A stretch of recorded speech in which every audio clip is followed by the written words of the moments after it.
মক্কায় ক্রেন ভেঙে পড়ার ঘটনায় নিহত হয়েছেন চট্টগ্রামের আবুল কাশেম সুফি। কাশেমের ভাই আবুল কালাম বিষয়টি নিশ্চিত করেছেন। নিহত কাশেমের বাড়ি চট্টগ্রামের চন্দনাইশের কাঞ্চনপাড়া। আবুল কালাম জানান, গেল 5 সেপ্টেম্বর হজ করতে গিয়েছিলেন কাশেম। শুক্রবার মক্কায় ক্রেন ভেঙে পড়ার পর থেকে নিখোঁজ ছিলেন তিনি। টেলিফোনেও পাওয়া যাচ্ছিল না তাকে। শনিবার জানা যায় কাশেমকে মক্কার একটি হাসপাতালে আইসিইউতে রাখা হয়েছে। চিকিৎসারত অবস্থায় সেখানেই কাশেমের মৃত্যু হয়। سرعتها 83 كيلومترا في الساعة، علما أن الرافعة كانت هذا ووجه أمير সৌদি আরবে ক্রেন ভেঙে পড়ার ঘটনা তদন্ত করে তা জনসম্মুখে প্রকাশ করার ঘোষণা দিয়েছেন বাদশা সালমান। মক্কায় পবিত্র মসজিদ আল হারামের দুর্ঘটনাস্থল পরিদর্শন করেন তিনি। আহত দেখতে নূর হাসপাতালে যান বাদশা। এই সময় দুর্ঘটনার কারণ অনুসন্ধানের আশ্বাস দিয়েছেন তিনি।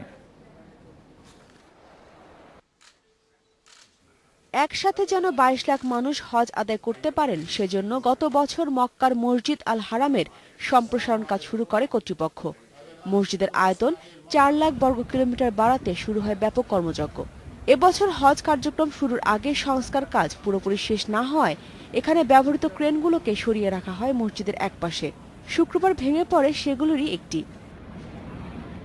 শনিবার দুর্ঘটনাস্থল পরিদর্শন করেন সৌদি বাদশাহ সালমান। দুর্ঘটনায় আহতদের দেখতে নূর হাসপাতালেও যান তিনি। এ সময় দুর্ঘটনার কারণ অনুসন্ধানের আশ্বাস দেন সৌদি বাদশাহ। দুর্ঘটনার সময় মসজিদ চত্বরে 8 লাখ মুসল্লি উপস্থিত ছিলেন বলে জানিয়েছে কর্তৃপক্ষ।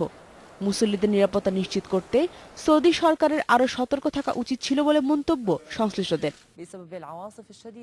প্রত্যক্ষদর্শীরা জানান, ক্রেন ভেঙে পড়ার পর আতঙ্কে দিক বিদিক ছুটে পালানোর সময় মারা যায় অনেকে। বৃষ্টির কারণে মেঝে পিচ্ছিল হওয়ায় হতাহতের সংখ্যা বেড়েছে বলেও জানিয়েছেন তারা।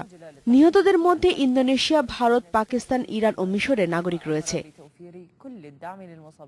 শুক্রবারের দুর্ঘটনায় হজের কার্যক্রমে কোনো ব্যাঘাত ঘটবে না বলে জানিয়েছে সৌদি কর্তৃপক্ষ। Nusrat Nandita, Independent News. এ বিষয়ে কথা বলতে এখন আমাদের সঙ্গে আছেন হজ NCC Bangladesh association of Bangladesh হাবের সভাপতি ইব্রাহিম বাহার। জনাব ইব্রাহিম বাহার, আহত 40 বাংলাদেশের মধ্যে একজন মারা গেছেন বলে আমরা সর্বশেষ শুনেছি। নিহতের পরিবারের সাথে আপনাদের কোনো যোগাযোগ হয়েছে কিনা? আহতদের চিকিৎসার কোনো খোঁজ খবর আপনারা নিচ্ছেন কিনা জনাব বাহার? ধন্যবাদ। আমরা এর খোঁজ খবর পেয়েছি ইতিমধ্যে। আমাদের যে সকল লোক আহত হয়েছেন 45 জনের মতো হসপিটালে ভর্তি হয়েছিলেন। ওনারা প্রাথমিক চিকিৎসার পর অনেকেই চলে গেছেন। 3 জনের অবস্থা গুরুতর ছিল। এর মধ্যে একজন আবুল কাশেম, যিনি নিহত হয়েছেন আপনি জানেন। তো আর বাকি 2 জন এখন ধীরে ধীরে সেরে উঠছে।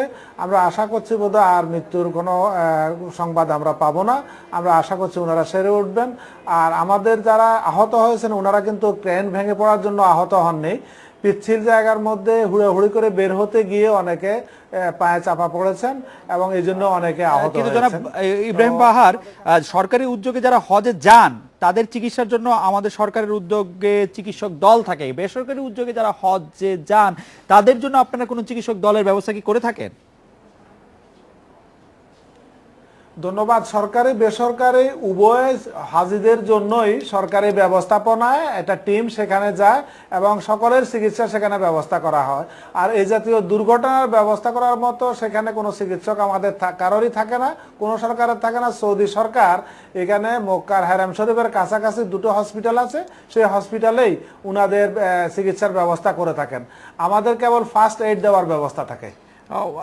জনাব ইব্রাহিম বাহার, আমাদের যারা হাজিরা ওখানে আছেন, মক্কায় এই মুহূর্তে অবস্থান করছেন, তারা নিশ্চয়ই এরকম একটি করুণ ঘটনায় তাদের মধ্যে তাদের মানসিকভাবে আরেকটু সাহস দেওয়ার কোনো উদ্যোগ কি হাব গ্রহণ করেছে, যে তাদের সাথে যে আপনারা আছেন বা কোনো জরুরি অবস্থায় যে আপনাদেরকে তারা পাবেন, এরকম কোনো উদ্যোগ আপনারা নিয়েছেন কিনা?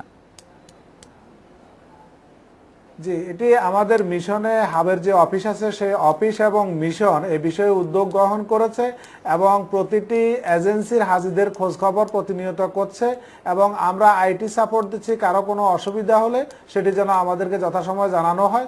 ইনশাল্লাহ এখন পর্যন্ত বাংলাদেশি সকল হজযাত্রী ভালো আছেন। আমরা আশা করছি যে আর কোনো দুর্ঘটনা ঘটবে না এবং এই জাতীয় এটি একটি আকস্মিক দুর্ঘটনা, সুতরাং আতঙ্কিত হওয়ার কিছু নাই। ইনশাল্লাহ আমরা আমাদের হাজিদের সুষ্ঠু সুন্দরভাবে ব্যবস্থাপনা করার চেষ্টা করছি। জনাব ইব্রাহিম বাহার, আপনাকে অনেক ধন্যবাদ। এই ছিল আজকের এডিটর স্পিকে আমন্ত্রণ আমাদের পরের আয়োজনে।